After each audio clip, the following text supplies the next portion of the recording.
आप देख रहे हैं भूलोगे नहीं।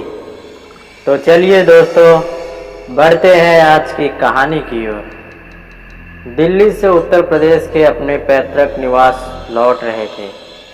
ट्रेन काफ़ी लेट हो चुकी थी। वे अपने स्टेशन पर उतरे तो रात के 1:30 बज चुके थे।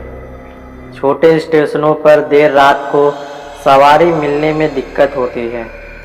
फिर राकेश का घर शहर के बाहर पड़ता था, इसलिए वे रेलवे लाइन के किनारे किनारे चलने लगे।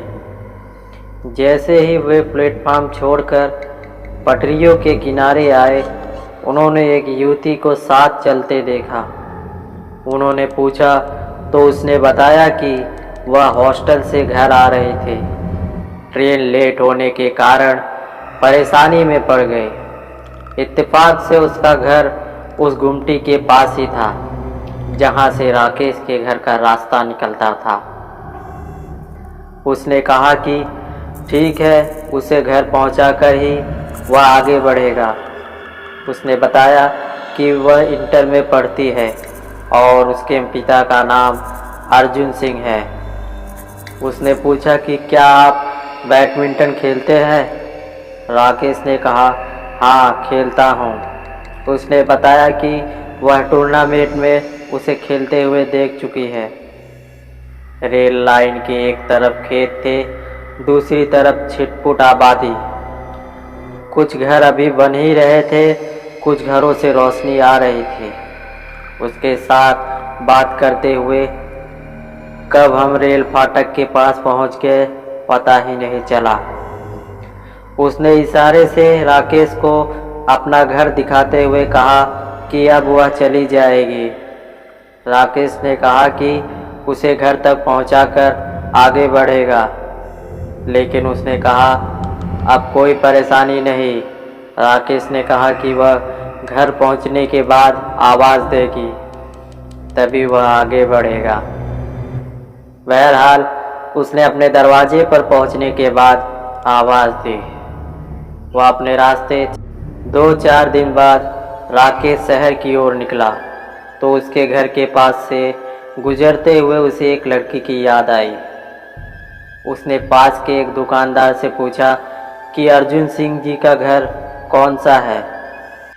उसने एक घर की ओर इशारा करते हुए बताया कि गेट के पास जो टहल रहे हैं वही अर्जुन सिंह हैं।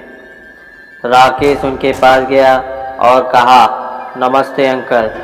वे राकेश को पहचानने की कोशिश करने लगे। राकेश ने कहा, अंकल 3-4 दिन पहले मैं रात को स्टेशन से रेलवे लाइन होकर आ रहा था तो आपकी बेटी रेखा मेरे साथ आई थी। वह अब कैसी है? अर्जुन सिंह राकेश की बातें खामोशी से सुनते रहे, फिर उसे अंदर आने का इशारा किया। हम ड्राइंग रूम में बैठे ही थे कि एक लड़की ट्रे में बिस्किट और पानी रख गई। अर्जुन सिंह ने बताया कि वह उनकी छोटी बेटी सविता है। राकेश ने पूछा, रेखा कहाँ है? इस पर अर्जुन सिंह ने दीवार की ओर इशारा किया।